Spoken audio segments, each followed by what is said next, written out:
Moikka kaikille ja tervetuloa tänne Eventilla webinaaristudioon. Tänään webinaarin aiheena on kaikki tapahtumistani tapahtumajärjestäjän parhaat vinkit.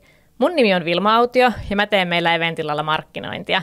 Ja tänään meillä vieraana Jesse Koivurova Epic Eventsiltä. Terve, mukava olla täällä. Tervetuloa ja ihanaa, että olet. Joo, tosi kiva päästä.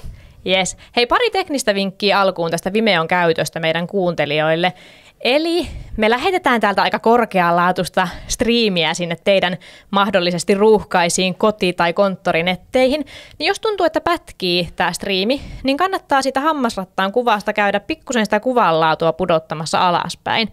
Pääsette sitten ehkä helpommin mukaan. Tai sitten jos tuntuu, että ollaan rakeisia, niin katsokaa, ettei ole jäänyt sinne joku alhainen asetus päälle. Sillä pystytte vähän säätämään sitä omaa kokemustanne. Ja jos oikein tuntuu, että tökkäsee ei lähde pyörimään tämä webinaari toivotulla tavalla, niin kokeilkaa päivittää ihan koko sivu. Se on semmoinen IT-vinkki, että jos ei toimi, niin kokeile avata uudestaan. Lisäksi meillä on chatti käytöstä webinaarin ajan. Toivotaan tosi paljon, että olette aktiivisia, kommentoitte, kysytte meiltä. Tehdään tästä sellainen interaktiivinen hetki. Niin kirjautukaa sinne chattiin joko omalla nimellä tai vaikka nimimerkillä, niin pääsette mukaan keskusteluun. Mutta sen pidemmittä alkujorinoitta lähdetään tuonne meidän ystäväkirjan pariin. Yes. Mä pyysin Jesseä täyttelemään tuon meidän perinteisen ystäväkirjan. Ja siellähän ensimmäisenä kysymyksenä oli heti sulle hankala kysymys, nimittäin lempinimi. Joo, ja mä niin kun mietin hetken ja totesin, että mulla ei ole ikinä ollut sellaista lempinimeä, mitä niin oikeasti käytettäisiin, mikä olisi jäänyt elämään. Niin mä oon tylsä ihminen näköjään ja tylsä vastaus, mutta mulla ei ole lempinimeä. Mut hei, ei hätää. Mä kuulin tästä ehkä jotakin. Mä täyttelin ystäväkirjan nyt Jessen puolesta ja sulla on nyt lempinimi Jessukka minun antamana. Kyllä, ja tähän itse asiassa pakko kertoa semmoinen tarina, että mun ex-anoppi kuttui mua aikanaan Jessukaksi. Sitä en laske lempinimeeksi, mutta tämmöinen niinku pikku knoppitieto tähän alkuun. Jos olisin tästä tiennyt, olisin saattanut valita erikin lempinimen sulle. Mutta hei, toinen kysymys. Parasta tapahtumien järjestämisessä on? No kyllä se ehdottomasti on ne ihmiset, ketä sinne osallistuu. Se, että niin kun, esimerkiksi niin Rukampi puoletkässä, että sä vielä 10 vuoden päästäkin näet niitä samoja ihmisiä, ketkä on ollut alusta asti mukana, niin se on niin kun se ehdoton suola siinä, että niin kun ihmisten takia noita ylipäätään tehdään. Kyllä. Mites sitten, jos sä et olisi sun nykyisessä työssä, niin mitä sä tekisit?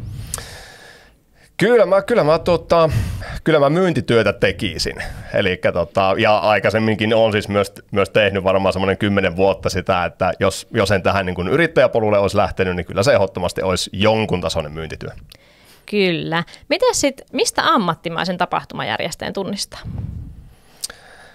No, kyllä se on semmoinen tietynlainen siis suunnitelmallisuus, että sulla on jonkunlainen niin kuin strategia ylipäätään siihen, että mitä sä teet, ennen kaikkea milloin sä teet. Että jos vaikka niin kuin miettii vaikka uudenkin tapahtuman launchia ja sitä, että sä lähdet niin kuin rakentamaan, niin se ei voi olla semmoista niin kuin sohimista vaan niin kuin joka puolella, vaan sellainen tietty niin kuin punainen lanka siinä, että nimenomaan tiedät, mitä teet. Kyllä, ja sä mulle vastailit myös, että intohimo on tärkeä. Totta, ja no itse asiassa melkein tuon nostasin jopa siihen ton tietynlaisen ammattimaisuuden edelle, koska se, että jos sulla ei ole niin kuin intohimo, niin se kyllä näkyy sitten sillä niin kuin tapahtumassa, että kyllä sä niin kuin ehdottomasti tarvit sitäkin. Kyllä, ja sitten mulla on täällä paras tapahtuma, mihin sä oot osallistunut. No, tää on aika helpohko.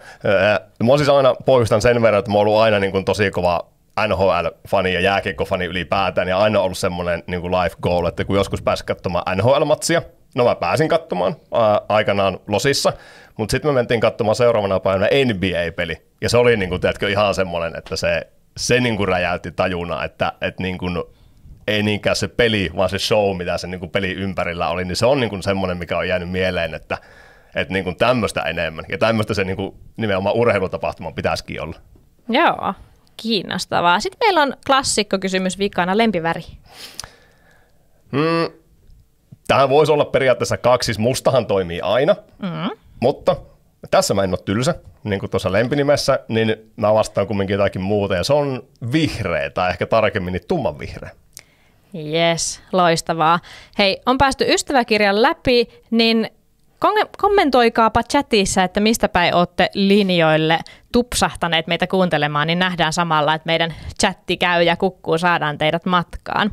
Ja lähdetään käymään webinaariaihetta. Me ollaan luvattu puhua tapahtuman järjestämisestä ja niistä konkreettisista vinkkeistä. Niin ihan tähän alkuun, haluaisitko Jesse kertoa siitä, että mitä Epic Events tekee, minkälaisia tapahtumia sä oot järjestänyt, millä kompetenssilla olet puhumassa aiheesta, niin saadaan se konkreettia sinne pohjalle, että mistä me ollaan tänään puhumassa.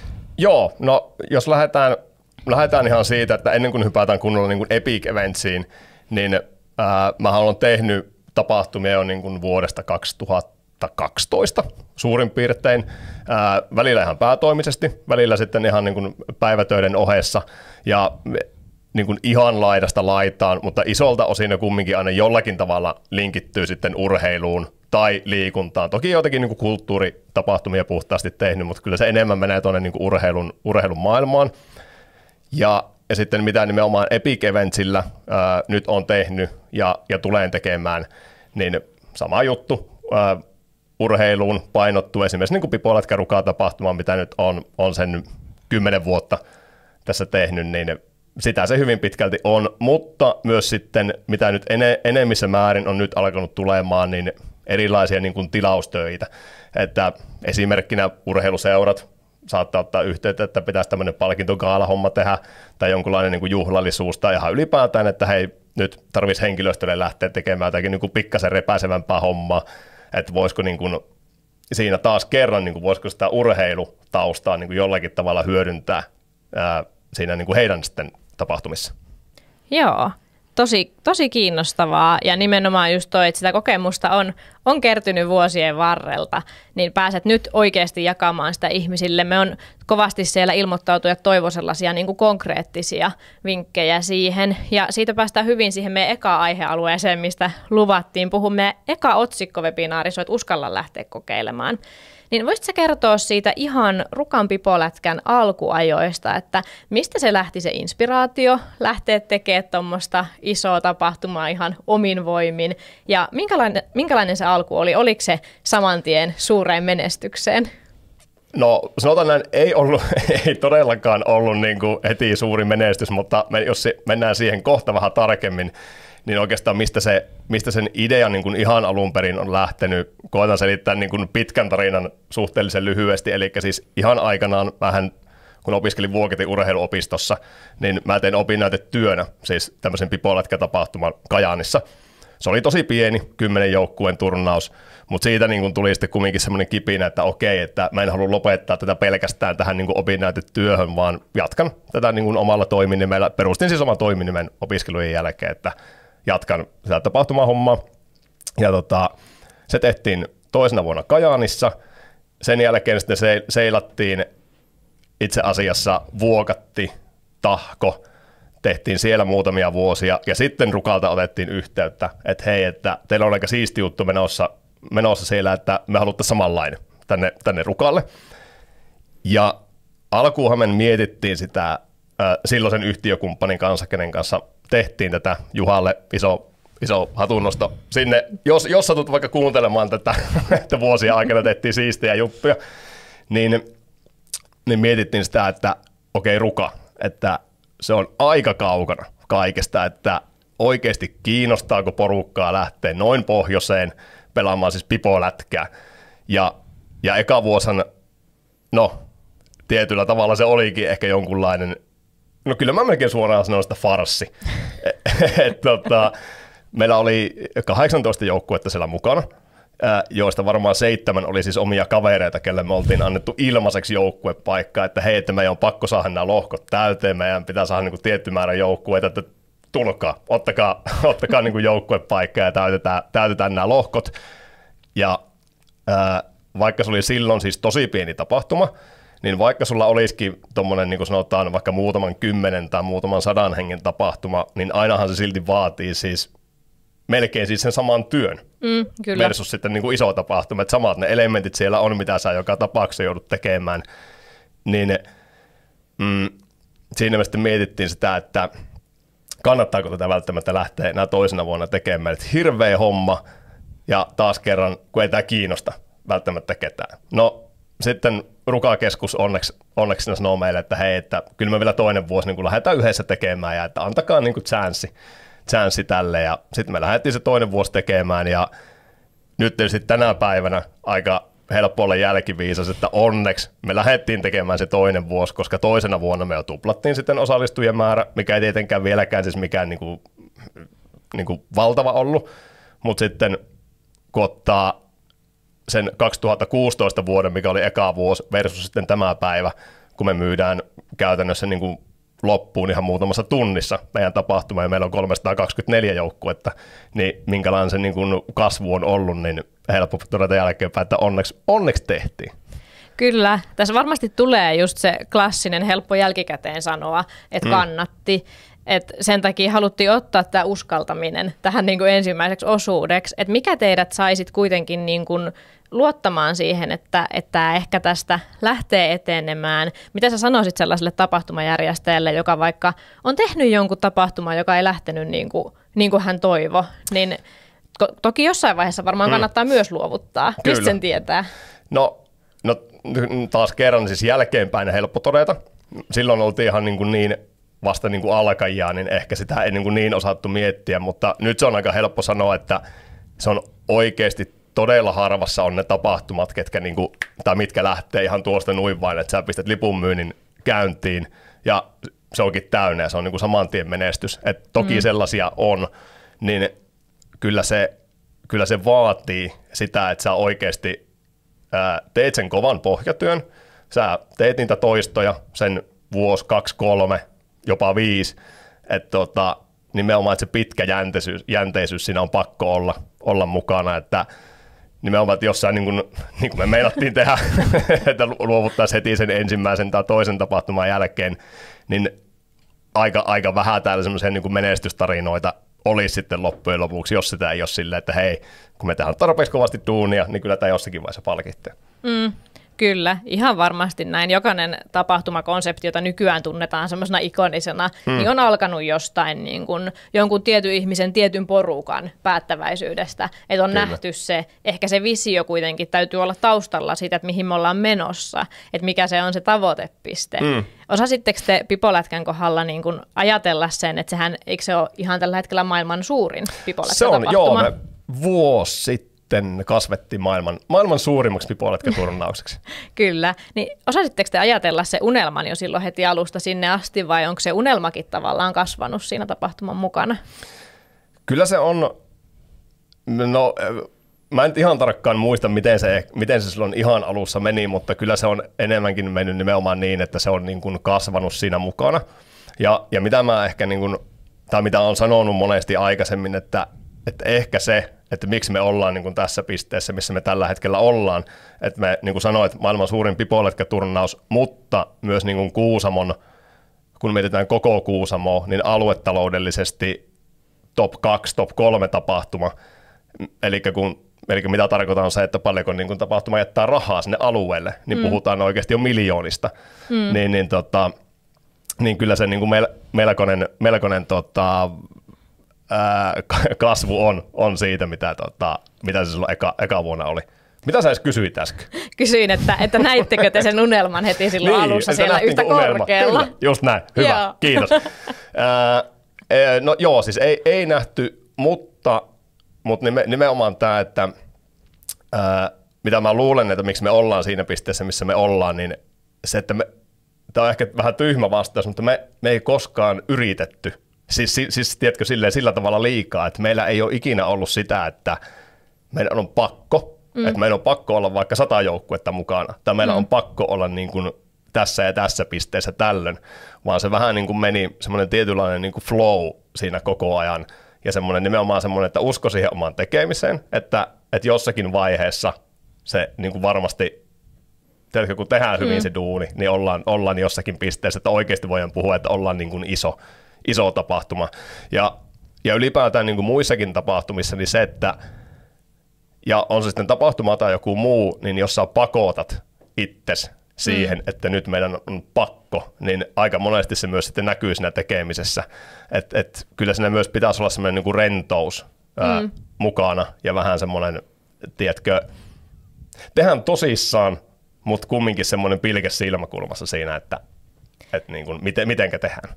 Kyllä, ja ehkä ne vähän myös, nämä tapahtuma-ideat täytyy olla sillä tavalla henkilökohtaisia, että sullakin tavallaan se oma mielenkiinto on siellä urheilupuolella, niin silloin ne urheilutapahtumat tulee luontaisesti sillä omalla drivilla. Ja toisella henkilöllä se voisi olla, että ne on ne kulttuuripuolen tapahtumat, tai sitten ne on ne jotkut juhlat, hienot gaalat, mitkä kenellekin on niitä omaa sydäntä lähellä olevia, niin varmaankin tapahtumajärjestäjänä kannattaisi myös kiinnittää se oma huomio niihin, jotka tavallaan niin kuin itseä sykähdyttää. Kyllä, ehdottomasti. Ja just se, että kyllä se aika äkkiä niin kuin, huomaa myös sen, mitä sitä intohimoista puhuttiin tuossa alussa, että jos sulla ei ole intohimoa siihen hommaan, ja se on vähän semmoista, että okei, tehdään tämä, että koska tämä on vähän niin kuin pakko tehdä, niin aika hankala sitä on feikata sitten loppujen lopuksi, että sä niin kuin oikeasti oot siinä niin kuin mukana silleen, että tehdään tästä niin kuin se maailman siistein juttu. Kyllä. Joo. Nyt on käyty tavallaan se, että miten ihmeessä uskalletaan, miten päästään liikkeelle. Toivottavasti on annettu pieni sellainen niin kuin tsemppi siellä linjoille oleville siitä, että ei täällä mikään tapahtuma ei ole valmis syntyessään, että se uskaltaminen, pitkäjänteinen kehittäminen on se, millä tavalla ne tapahtumakonseptit saadaan kasvatettua. Mutta siellä taustallahan tapahtuu ihan hirveästi, kun järjestetään tapahtumaa. Teillä tapahtuu esimerkiksi se lipunmyynti, mikä menee ihan hujauksessa. Ja meidän toinen aihealue, mistä me haluttiin katsojille puhua, on nämä järjestelmät. Eli nostit esille sen, että oikeiden järjestelmien valitseminen mahdollistaa myös nämä menestyneet tapahtumat. Niin miten sä oot kokenut, että nämä järjestelmähommat teillä sujuu? No jos mä taas niin verrataan sitä, että mitä se alussa oli, niin siis sehän, koska ei taas niin tiedetty paremmasta välttämättä, niin meillä oli niin siis uutiskirjeet, jotakin tiettyä, oliko MailChimp vai mikähän olisi silloin ollut.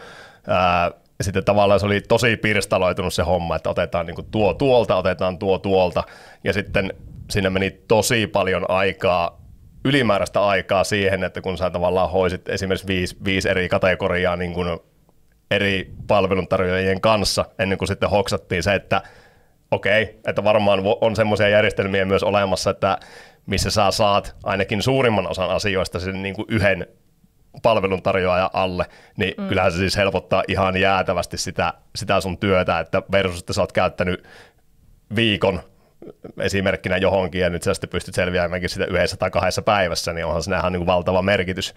Ja varsinkin se, että kun välillä tehtiin ihan päivätöiden ohella, niin se, että se aika riittää siihen, että saat kaiken varmasti tehtyä ja hyvin tehtyä.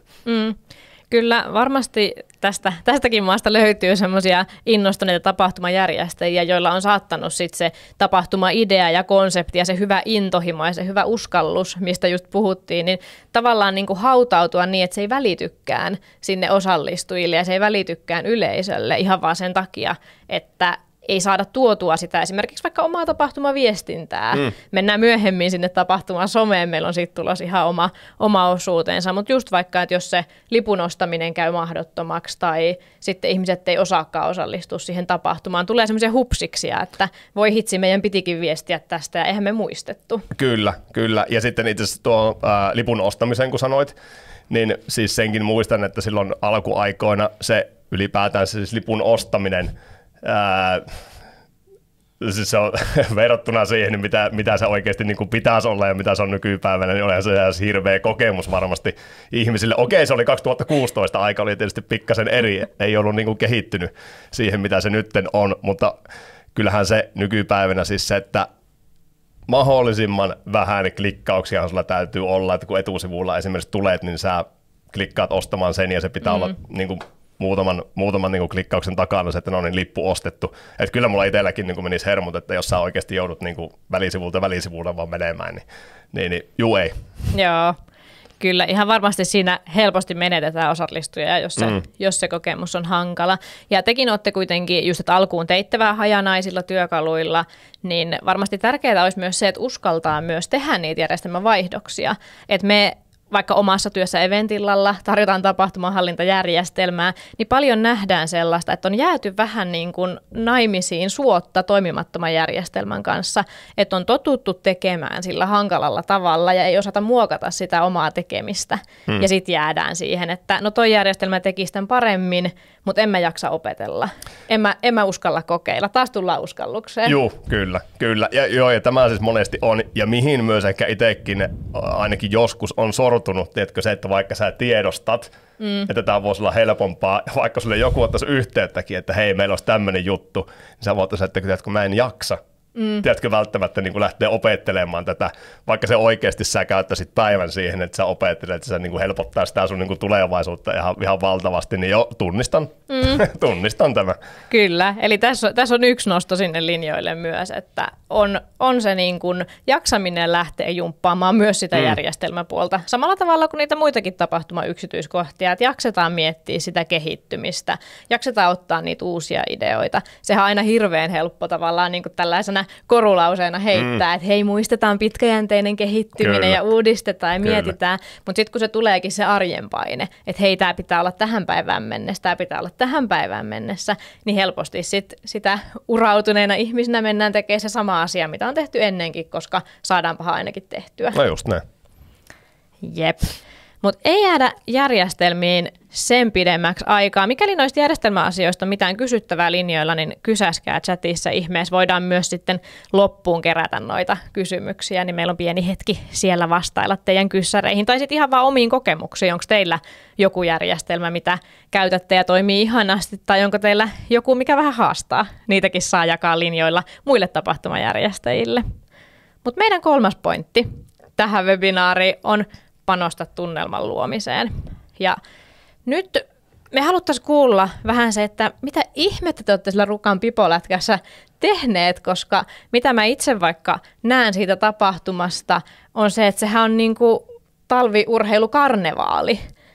Ja sehän ei ehkä synny ihan sillä, että lyödään ne lätkäkentät sinne ja sitten joukkueet paikalle.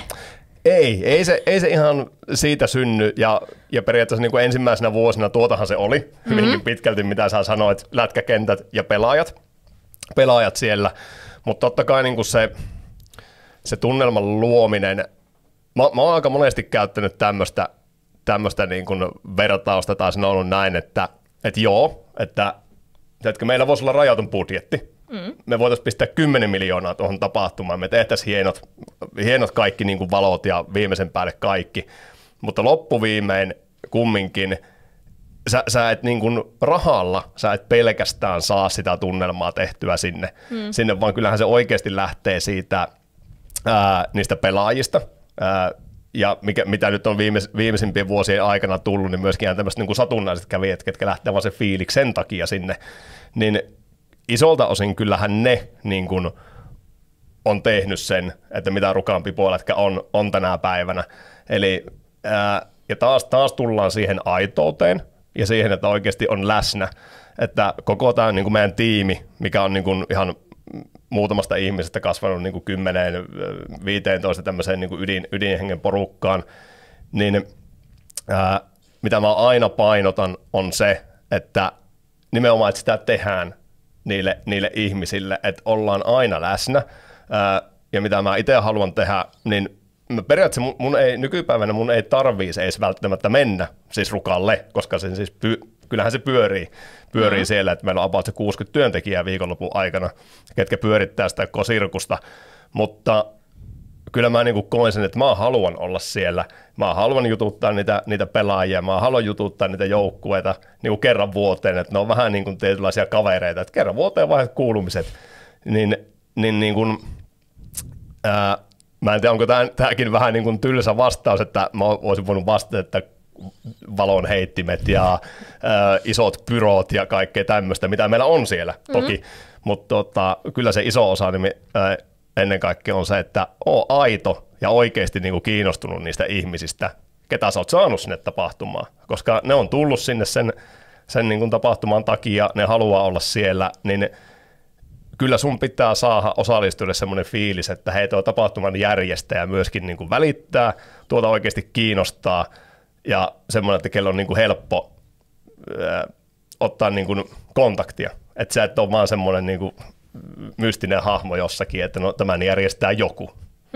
Niin ehkä mä niin kuin tuon sanoisin. Pitkä vastaus muutaman mutkan kautta, mutta niin kuin tommoinen aitous.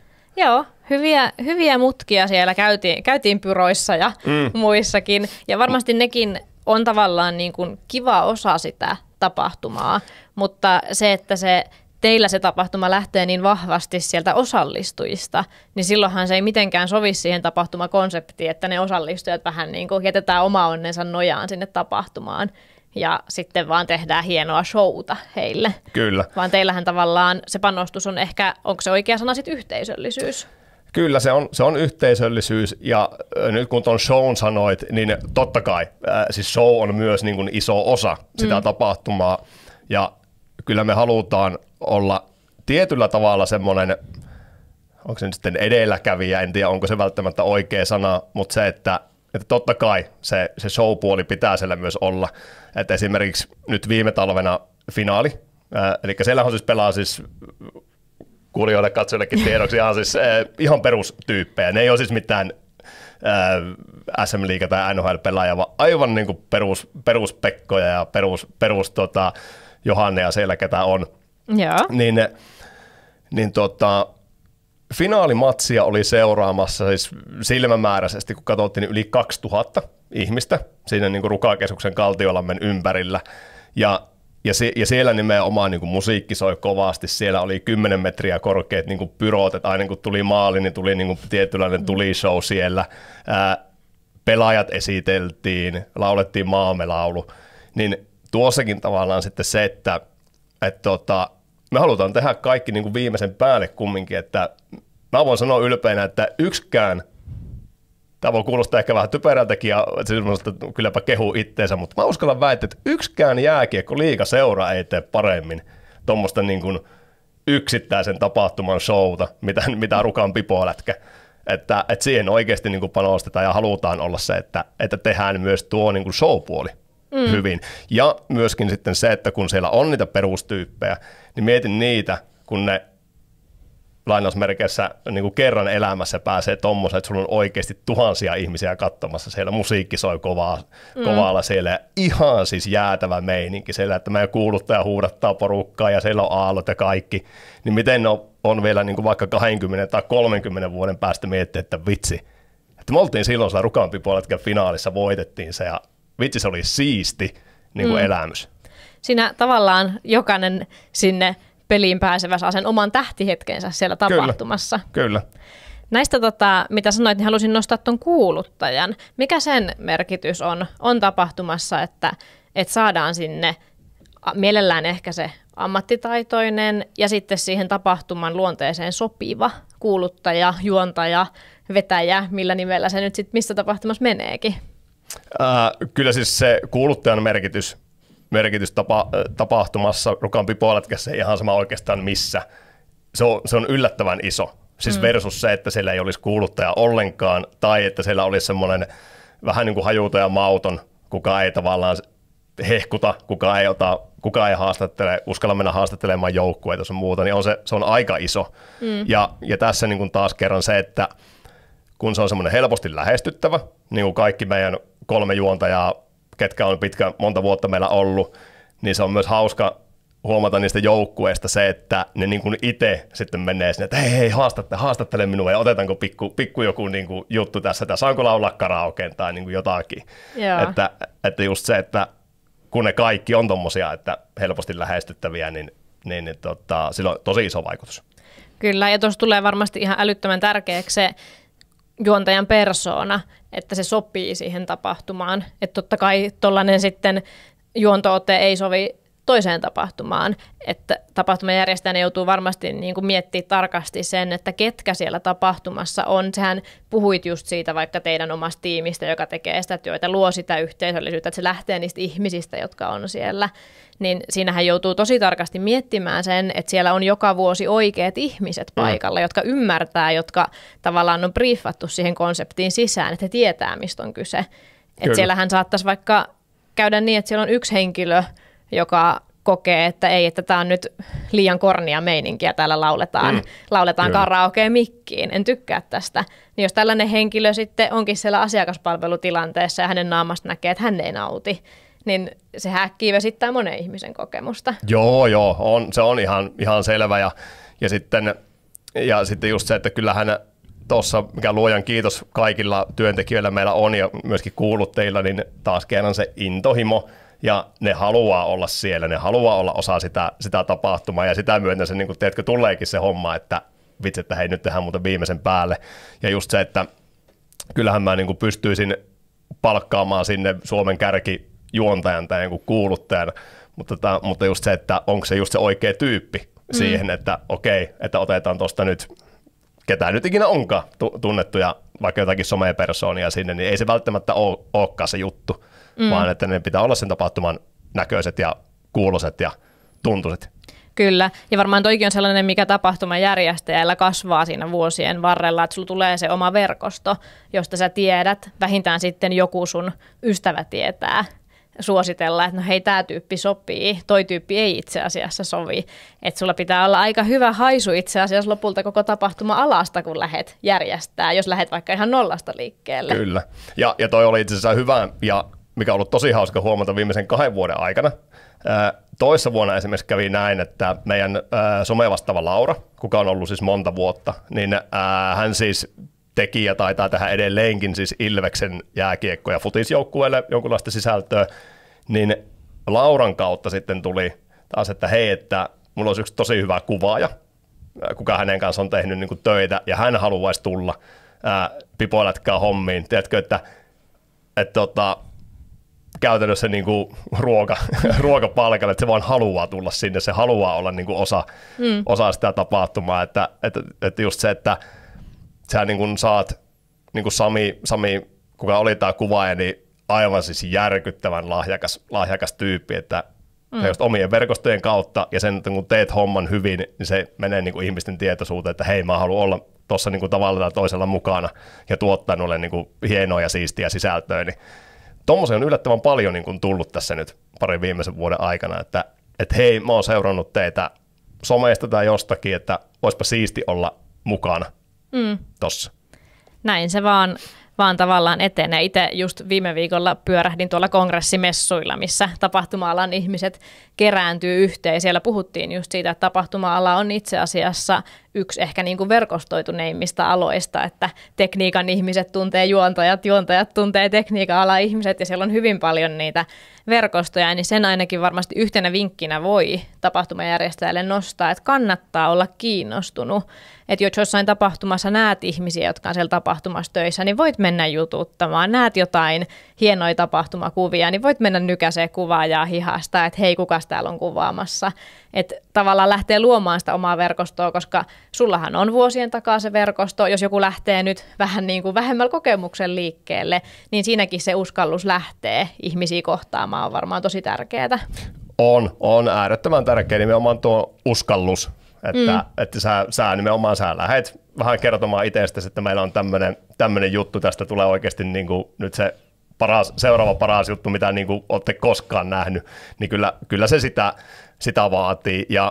Ja just se, että niin kuin sanoit tämän verkoston, niin aika hankala olisi lähteä tekemään ylipäätään mitään, jos sä et haluaisi kasvattaa sitä verkostoa, jos sä et olisi koko ajan aktiivinen, että hei, että mitäs tyyppejä tähän voisi ottaa ja ketkä voisi helpottaa vaikka sitä omaa työtä jollakin tavalla, niin tosi hankala sun on yksin lähteä niin kuin ylipäätään mitään tekemään, että kyllä se vaan vaatii. Aivan varmasti. Tähän tunnelmaosuuteen vielä niin kuin yhtenä nostona. Mä pohdin sitä, että olette kuitenkin järjestänyt monena vuonna tällaisen ison tapahtuman, joka koko ajan kasvaa, koko ajan siellä tulee uusiakin ihmisiä. Niin onko teillä koskaan ollut siellä niin kuin tapahtumassa jotain sellaista hässäkkää, jotain, että tunnelma meinaa jossain kohti lopahtaa tai että meinaa tulla jotain hankaluuksia, mitkä saattaisi viedä sen vuoden tunnelman? Että millä tavalla te olette pystynyt niihin sitten reagoimaan tapahtumapäivän aikana? Mua on pakko niin koputtaa nyt puuta, mutta tiedätkö, meillä on tosi vähän sattunut tommosia, mikä on siis ihme, koska siis luonteeltaanhan Rukan-Pipo-lätkä on tämmöinen, että okei, se on lätkätapahtuma, mutta kyllähän se on siis tämmöinen, sä lähdet viihtymään sinne kaveriporukalla, sä pelaat ne pelit, sitten sä lähdet saunomaan, meet syömään, otat siinä muutaman tai vähän enemmänkin olutta ja seuraavana päivänä sitten sama ralli jatkuu, niin voisi kuvitella, että kun sulla pamahtaa se yli 3000 pelaajaa sinne ja sä oot ehkä ottanut just se muutaman oluen siinä päivän mittaan, että siellä nimenomaan, sillä sattuu se tapahtuu, siellä testosteroni jyllää ja mitä kaikkea on, mutta ei. Siis se on niin rauhallista porukkaa, koska tietysti tarkkaa syytä mä en sille tiedä, että miksi se just näin on, mutta mä luulen, että se on se, että kun kaikki on tullut sinne vähän niin kuin sen yhden asian takia, se nimenomaan se yhteisö on jo sellainen, että se ilmapiiri on semmoinen, että et sä, kun sä näet sen, sitä on vaikea selittää, mutta ei sulle tule mieleen, että lähdetäpä tappelemaan vaikka niin kuin täällä tai että mitä se sitten ikinä onkaan. Niin se on se, niin kuin se ilmapiiri siellä luo sen, että hei, tänne mennään pitämään hauskaa. Täällä on, niin kuin vietetään se niin kuin vuoden hauskimmat 3 päivää.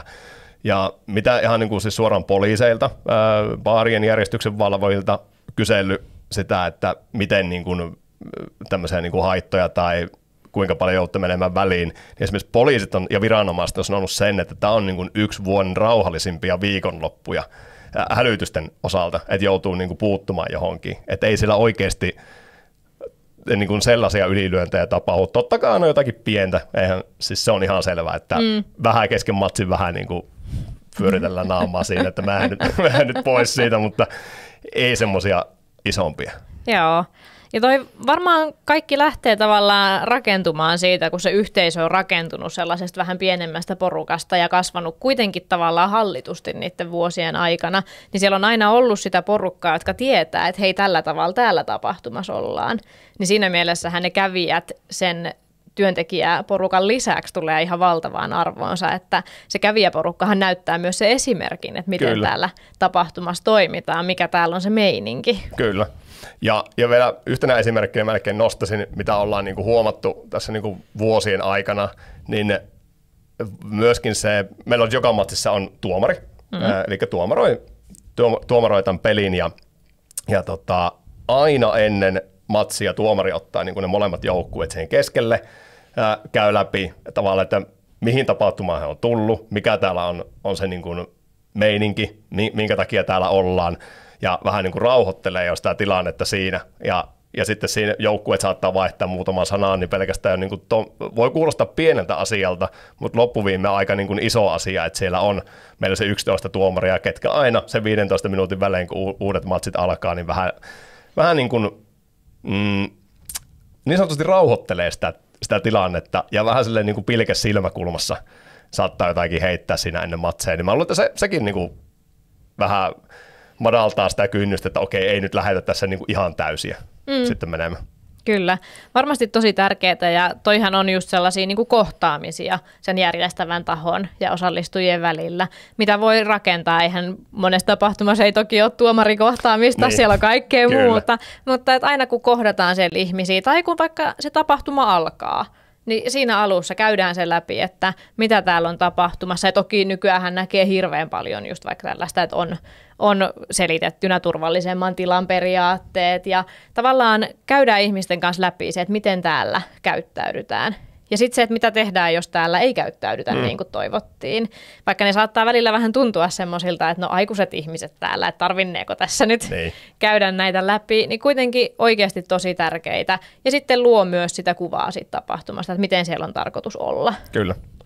Että ei se hauskanpito tarkoita sitä, että sinne tullaan niin kuin aivan sekoilemaan. Niin, että nyt 3 päivää niin kuin örveletään ihan niin kuin aamusta iltaan ja ei niin kuin osata käyttäytyä ollenkaan, niin joo, se on ihan totta. Kyllä.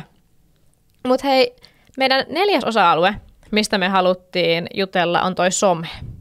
Ai et, yksi lempiaiheesta. Kyllä, ja mun on nyt pakko myöntää, että Rukan Pipolätkä tapahtumana on mulle tuttu pelkästään somen kautta. Tulee mun somefiidiin, vaikka tuolla Keski-Suomessa asustelen ja en ole eläessäni kyllä kiekkoa pelannut. Ehkä sopisin sinne yleisöporukkaan paremmin kuin sinne pelaamaan. Vähän jopa pelkään noita kiekkohommia, ei ole mua varten. Mutta miten ihmeessä te olette tehnyt sen teidän somepresenssin rakentamisen? Miten se on lähtenyt? Oliko se heti alusta asti selvää, että te lähdette heti ekoilla vuosilla tekee voimakkaasti sitä somea vai missä kohtaa se tuli mukaan? Ei tosiaankaan ollut alussa, ja eikä siinä alussa ei ollut oikeastaan minkäänlaista semmoista niin kuin suunnitelmallisuutta siinä, että se ennemminkinhän se oli sitä, että okei, nyt vaan niin kuin räiskitään tänne jotakin ja tehdään jotakin, ja ei siinä niin kuin, voisi oikeastaan sanoa, että niin kuin tapahtuma ja some, niin ensimmäiset 5 vuotta sillä ei ollut minkäänlaista brändiä. Siellä, että sä olisit niin kuin tunnistanut sen, että okei, tämähän on niin kuin Pipolätkä Ruka ja tämmöistähän se on niin kuin aina ollut ja tämmöistähän se pitäisi olla. Niin ei tosiaankaan. Ja mä uskallan sanoa, että aika harvassa oikeasti myös on ne tapahtumat ja siis firmat ylipäätään, että se brändihän niin kuin rakentuu siinä niin kuin ajan myötä, että sä niin kuin huomaat, että okei, tuo ei toiminut, tuo toimi ja nythän se on meille ihan niin kuin kristallin kirkas, että niin kuin mitä Rukan Pipolätkä on, mikä se brändi on, ja siitä päästään nimenomaan tähän someen, että minkälaista some-sisältöä me lähdetään tekemään, ja sehän on hyvinkin tämmöistä, no se on kummelihuumoria aika paljon, uppoo niin kuin just tuohon kohderyhmään, eli meillähän on aika lailla, puhutaan niitä plus 25 tai plus 30-vuotiaat miehet, mutta enenevissä määrin myös naisetkin, eli meillä on yli 25 joukkuetta ensi vuonna niin kuin naisjoukkueita mukana, niin just tämmöinen niin kuin kummelihuumori ja nimenomaan se huumorikulma siinä, ja siinä ollaan huomattu, että se nimenomaan tähän kohderyhmään niin kuin puree yllättävän hyvin, siis tämmöinen niin kuin kummelipieru huumori sun muuta, niin pitkän matkan tulos ja mitä me ollaan haluttu ihan niin kuin tietoisestikin lähteä tekemään ja taas kerran niin kuin viimeisen ehkä 3 vuoden aikana se on oikeastaan vasta tullut sillähän selkeäksi, että varsinkin se tapahtuma viikonlopun some, että se on oikeastaan se niin kuin kaikista tärkein, että loppujen lopuksi se mitä muuna aikana tapahtuu ennen tapahtumaa läpi vuoden, niin toki sekin on tärkeää, totta kai, mutta se tapahtuma viikonlopun some, että se täytyy olla semmoinen, että ihmisille tulee semmoinen fiilis, että miksi mä en ole tuolla, ja se saattaa kavereille viestiä, että hei, käykää katsomassa, me lähdetään tonne muuten niin kuin ensi vuonna, että tätä me ei jätetä missään nimessä välistä, että sulle tulee nimenomaan tämmöisen, niin kuin, no nimenomaan, että se mitä sisältö siellä on, niin toteat silleen, että tonne on pakko päästä, ja tätä me ei haluta jättää välistä. Ja siinäkin taas kerran korostuu se, että osallistetaan pelaajia, osallistetaan katsojia, että se ei ole vaan sitä, että me promotaan siellä, että ketä yhteistyökumppaneita meillä on mukana. Toki sitäkin on, mutta että paljon tämmöisiä niin kuin spontaaneja juttuja, että esimerkiksi mikä oli tosi hyvä esimerkki 2 vuotta sitten, mikä tuli ihan vahingossa, niin joku tyyppi tuli sinne meidän somea vastaavan Lauran luo ja sanoi, että hei, voitko ottaa kuvan mun viiksistä? Ja oli se tosi hieno tämmöiset kunnon niin kuin kalapuikot siinä, että hei, nappaa kuvaa tästä ja pistä teidän niin kuin Instagramiin kuvaa siitä. No Laura otti, Laura laittoi ja yhtä äkkiä meillä olikin niin kuin Instagramin DM, eli viestiboksi ihan täynnä niin kuin, siis viiksikuvia, että osallistun viiksikisaan.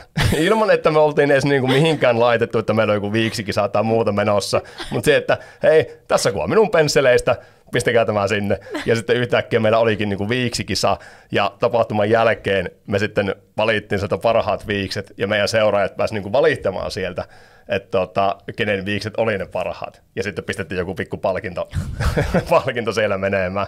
Niin just tämä, että ota ne ihmiset siihen niin kuin mukaan. Joo. Jos tästä niin kuin lähtee täältä heti alusta asti poimimaan asioita, niin somessa se reaaliaikaisuus on yksi iso pointti, että tosi paljonhan tapahtumissa näkee sitä, että tehdään joku aftermovie. Ja sitten se saattaa jossain tapauksessa olla oikeastaan ainoa asia, että sieltä on joku yksittäinen kuva, että hei, ovet on auki, tervetuloa, tapahtuma alkaa. Ja sitten on se aftermovie, mikä jaetaan tapahtuman jälkeen.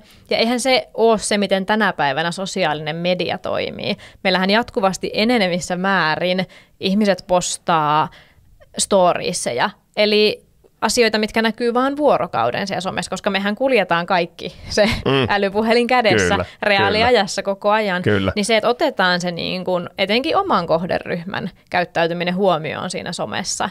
Eli tehdään sitä reaaliaikaista sisältöä ja saadaan luotua se, että itse on just nyt tuolla ja kyllä, mä en oo. Kyllä, sehän on niin kuin isoin tämmöinen promoottori, että halutaan sinne. Ja sitten toinen tärkeä pointti on se, että oo spontaani ja ota ne ihmiset mukaan. Että tavallaan ei jäädä sitten myöskään jumiin siihen omaan, että on tehty varmasti joku suunnitelma teidänkin somevastaavalla on, että mitä hän meinaa sinne viikonlopun aikana teidän someen postata, mutta sitten pystytään lähteä spontaanisti, että no hei, tästähän tulikin ihan paras juttu, että oli täysin spontaani. No siis just näin, että totta kai siellä on semmoinen runko, mikä me käydään siis aina ennen tapahtumaa alkua niin kuin somevastaavan kanssa läpi, että niin kuin nämä siellä on oltava.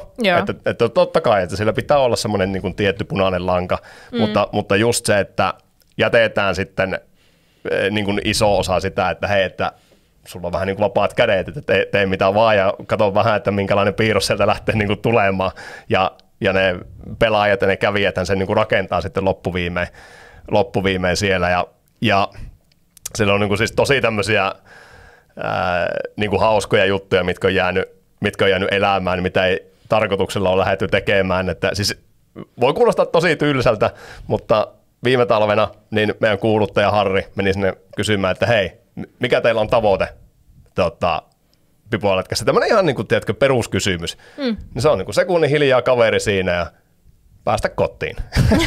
ja se olikin yhtäkkiä TikTokissa, oli katsottu joku 200-300 000 kertaa. Tuommoinen ihan niin kuin spontaani juttu ja silleen, että mä haluan päästä kotiin täältä. Siinäkin aitoutta. Niin, aitoutta. Ja tuommoista niin kuin tilannehuumoria ja muuta, niin se toimii. Ja haluan yhden esimerkin vielä kertoa, jos meillä vielä aikaa on. Niin omasta mielestä oli helkkari hyvä idea. Ja me tehtiin viime talvena tämmöinen siis uusi slogan. Eli me haluttiin tapahtumalle uusi slogan ja me heitettiin Instagramiin, että hei seuraajat, että lähettäkää meille niin kuin ehdotuksia, että mikä voisi olla meidän tapahtuman uusi slogan. Ja no, siellä voi vaan kuvitella, että siellä tuli vähän kaikenlaista, ihan kaikkea ei pystynyt pistämään feediin, mitä tuli, mutta me otettiin sieltä sitten 5 parasta, mitä oli seuraajilta tullut, ja seuraajat sai päättää sitten, että mistä slogan-ehdotuksesta tulee sitten Rukan Pipolätkän seuraava niin kuin slogan tuleville vuosille, ja sehän on nykyisin se vuoden kallein viikonloppu. Ja vitsi, se oli mahtavaa, kun tämä oli nyt ekaa kerran tänä vuonna tämä uusi slogan, että miten ihmiset oikeasti otti sen niin kuin omaksi silleen, että vähän niin kuin överilläkin tavalla, että siellä tuli tämmöiseen Pipolätkän WhatsApp-ryhmään, missä oli yli 700 jäsentä, missä joukkueen jäsenet saa niin kuin, keskenään keskustella, niin siellä tuli niin kuin kuvia tiliotteesta jostakin, että kateenvaraus -2,5 tonnia. Se vuoden kallein viikonloppu. Tämä on vastaavia, niin siitä niin kuin taas vähän niin kuin itsestään lähti tulemaan. Mutta se, että kun sä heitit vähän palloa sinne seuraajien suuntaan, että hei, päättäkää te, niin se niin kuin aika monelle oli semmoinen, että hei, tämä oli siisti juttu ja olipa hauska päästä niin kuin ideoimaan vähän niin kuin ns. Yhdessä. Kyllä, noihan on ihmisille kyllä tärkeitä se, että päästään olemaan osana sitä jotain. Kyllä. Sehän on niin kuin ihan ihmisbiologiaa, että sen takiahan tapahtumat on jotain, mihin me halutaan. Me halutaan olla osa jotain porukkaa, me halutaan osamme siitä kokemuksesta.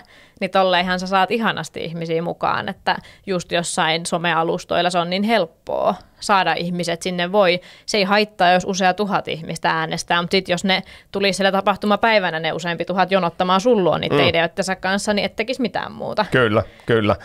Ja tuossa ehkä vielä, mitä mä ehkä haluaisin niinku korostaa tuossa somepuolella, että kun nykyisinhän tosi monelle on niinku tärkeää se, että mä haluan 10 000 seuraajaa, tai mä haluan, että mulla pitäisi olla 100 000 seuraajaa, niin mikä sitten taas meidän somessa on se, että meillä on Instagramissa 6500 seuraajaa, mutta se on siis äärettömän aktiivista.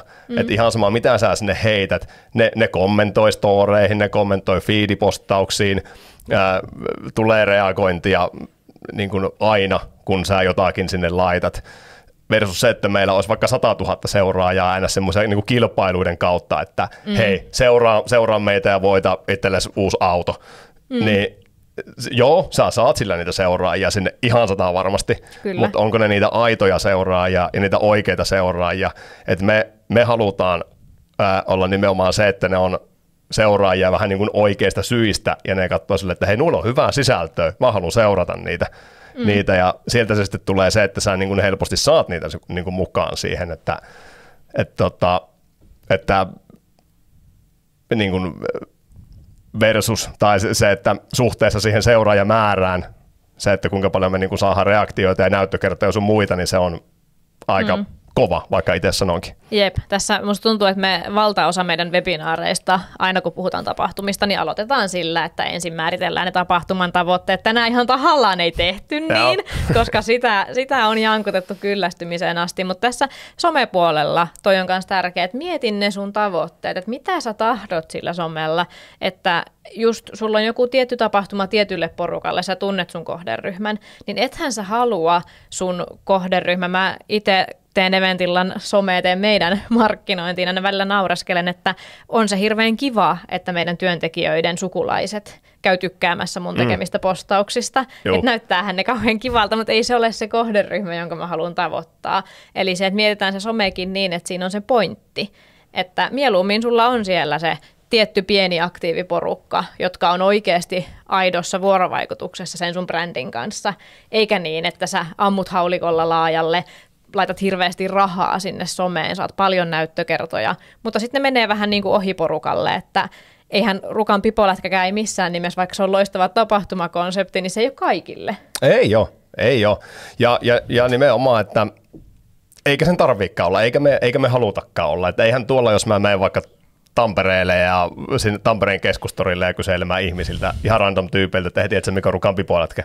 Ne on se, että en ole koskaan kuullutkaan, eikä itse asiassa kiinnosta, mutta nimenomaan se on se tietty kohderyhmä, mille me halutaan olla se vuoden paras viikonloppu, ja ei sen tarvitse olla todellakaan siis kaikille, eikä olla ikinä sitä tavoiteltukaan. Kyllä.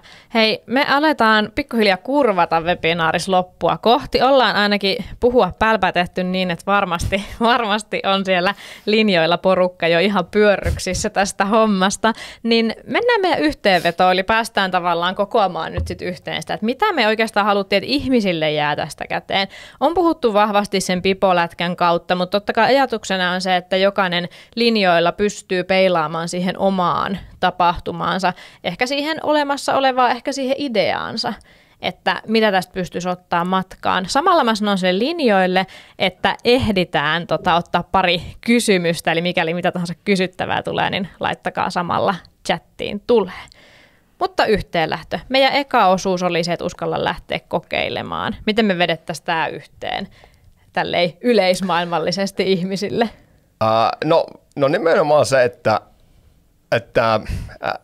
älä mieti liikaa, koska jos sä alat niinku miettimään sitä, että voiko tämmöistä ja tämmöistä tehdä, niin ei varmasti, se kaatuu sulle jo siinä kohtaa, kun sä oot silleen, että no eihän tuommoista varmasti voi lähteä tekemään, niin ennemminkin oo utelias, lähde selvittämään ja niinku kysy, että ei mulla on tämmöinen juttu, onnistuuko? Joo, se ei välttämättä onnistu just semmoisenaan, mutta sitten voi tullakin, että no hei, onnistuu tällä tavalla. Ja lähdetään tekemään niin kuin tälleen. Eli uteliaisuus ja se, että niin kuin halu selvittää asioita ja lähteä tekemään. Kyllä, tosi tärkeät. Sitten 2 oli tämä valitse fiksut järjestelmät. Mitä siitä piti jäädä mieleen? Älä hajauta. Sanotaan sijoittamismaailmassa kaikki sanoo aina, että hajauta, hajauta, mutta tässä älä tee niin, vaan lähde ihan toiseen suuntaan ja yritä niin kuin tavallaan kaikki keskittää mahdollisimman pitkälti niin kuin yhteen paikkaan. Toki ei se ihan aina ole mahdollista, mutta iso osa. Yes. Sitten 3 oli panosta tunnelman luomiseen. Mitä me siitä haluttiin jää mieleen?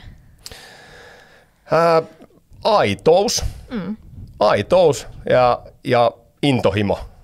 Että se näkyy, että just se, että rahaa voit laittaa vaikka kuinka paljon, mutta jos siinä ei ole sitä aitoutta ja intohimoa, niin se välittyy ja ihmiset ei välttämättä tule sitten seuraavana vuonna. Yes. Ja 4. kokonaisuus oli tämä somemarkkinointi haltuun. Joo, ja tämä on yksi tärkeimpiä juttuja tänä päivänä, että siinäkin se suunnitelmallisuus. Toki alkuun on pakko testata erilaisia juttuja, että sä löydät sen suunnan, mikä sulla on, mutta kumminkin semmoinen niin kuin suunnitelmallisuus ja se, että tee sitä sille niin kuin tietylle kohderyhmälle, että älä yritä miellyttää kaikkia, vaan miellytä sitä kohderyhmää, mikä on sen sun tapahtuman kohderyhmä ja kenet sä haluat tavoittaa. Yes, tosi hyvä. Meillä tuli chattiin tänne kysymys, sopii hyvin tähän somejuttuun. Mitä sisältöä tuotatte someen tapahtumien välissä? Mitä sisältötuotetta tapahtumien välissä? No esimerkiksi just mä käytän omaa tapahtumaa tai omia tapahtumia, niin just tämmöiset kyselyt. Tapahtuman jälkeen varsinkin sä voit niinku vähän fiilistellä sitä, että minkälainen viikonloppu teillä oli, vaikka kuukausi sitten kysellä siitä. Ja just tämä, että mitä me tehtiin, että äänestä slogan, niin se voi olla erilaisia äänestyksiä, mutta just se, että jos sä pistät vaan jonkun ihan peruskuvan, missä ei ole niin kuin mitään, missä sä et kerro jotakin, niin se ei hirveästi anna loppujen lopuksi. Toki semmoisiakin on pakko ehkä jossakin vaiheessa tehdä, mutta kyllä se niin kuin enemmän on sitä, että koita tavalla tai toisella niin osallistuttaa sitä porukkaa, ketä sulla siellä on. Kyllä, ja varmasti se sisällöntuotanto kiihtyy sit aina, kun uutta tapahtumaa kohti mennään, niin sitten se lähtee tiivistymään, mutta just, että ehkä siinä välissä ei myöskään tarvitse väkisin yrittää sitä tapahtuman somea pitää just sillä tietyllä kuvalla hengissä. Totta kai välillä jotain kevyempää, mutta... Kyllä, ja tämä oli itse asiassa tosi hyvä heitto, että ja aika monesti se näinkin on, se tapahtumaviikko, sulla on erinäköinen se some versus sitten se kaikki muu aika, 11,5 kuukautta, mitä siellä on. Ja joo, ei tarvitse tehdä koko aikaa, mutta tavallaan, että jos sä haluat erottautua porukasta ja tehdä vähän ehkä eri tavalla, koska aika monesti se on niin, että jos sulla on tapahtuma ja tapahtuman somekanavat, niin se on se, että sä postaat sinne tapahtumaa kuukauden sen jälkeen sillä, että no niin, nähdään 11 kuukauden päästä. Kyllä. Että kyllä siinä on iso paikka myös erottautua, että sä niin kuin suhteellisen aktiivisesti sinne niin kuin kumminkin jotakin laitat, että se ei ihmisillä unohdu se tapahtuma, vaan sä pidät sen mielenkiinnon niin kuin jollakin tasolla siinä niin kuin läpi vuoden. Ei se tarvitse olla, että joka viikko teet postauksia, mutta yksi kerran kuukauteen esimerkiksi tai jotakin. Kyllä. Ja meillä oli itse asiassa tullut yksi ennakkokysymys, minkä mä halusin tähän nostaa. Meillä on ihan tosi vähän enää aikaa, niin käydään nopeasti läpi. Kysyttiin no-shown vähentämisestä tapahtumassa. Onko teillä Rukan-Pipo-lätkässä ollut tässä ongelmaa? Aika vähän, jos siis nyt nimenomaan tarkoitat sitä, että ilmaantuuko vaikka joukkueet paikalle, niin tosi vähän, onneksi, mutta toki siis kun sanotaan, että mukana on 324 joukkuetta, niin ainahan siellä on niitä, että lauantai-aamu kello 9, niin yllättäen se taksi just ei sattunutkaan tulemaan silloin kello 9 hakemaan sitä jotakin joukkuetta kentälle, niin tällaisia jonkun verran toki on, mutta onneksi yllättävän vähän, koska on se aika ärsyttävää, että tiedätkö, se toinen joukkue on tullut sinne, on käyttänyt aikaa siihen, että ne tulee sinne kentälle, mutta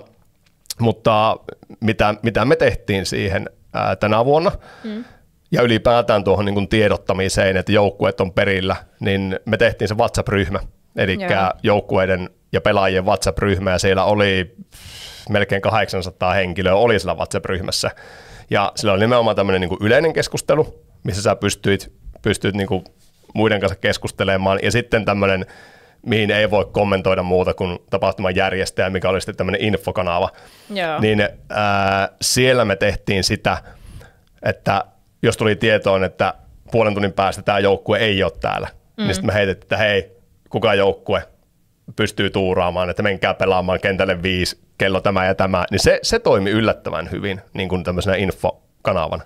Joo, eli tästä jos vetäisi sille yleismaailmalliseen suuntaan, niin se tiedottaminen on se ykkösjuttu, että meillä esimerkiksi yhdellä asiakkaalla on tässä juuri ihan lähihistoriassa oli tapahtuma, jos oli puukattu tuommoinen niin kuin elokuvateatteri, ja siellähän on tietty määrä istuimia, ei voi yhtään enempää ottaa ihmisiä, ja se puukattiin aivan täyteen jonotuslista pullolla ihmisiä, niin silloin me tehtiin tämän asiakkaan kanssa yhdessä semmoinen tapahtumaviestintäputki, joka muistutti niitä ihmisiä, että hei, tämä tapahtuma on ihan loppuun varattu, muistakaa peruu, jos ette pääse. Kyllä. Oli tosi tärkeä. Mutta nyt me ollaan ihan kellopykälässä, päästään lopettelemaan webinaaria. Siellä on jo näkyvissä meidän yhteystiedot, eli mikäli haluatte webinaarin jälkeen pysyä yhteyksissä, niin pysykää. Mä laitan chattiin palautekyselyn. Meidän mielestä olisi tosi ihanaa, jos käytte täyttelemässä palautekyselyn. Pystytään tekemään parempia webinaareja teille jatkossa, kun teette niin. Mutta valtava kiitos, Jesse, että tulit vieraaksi. Kiitos. Tämä oli hauska. Yes, ja kiitos kaikille linjoille ja ihanaa keskiviikkopäivän jatkoa. Moi moi!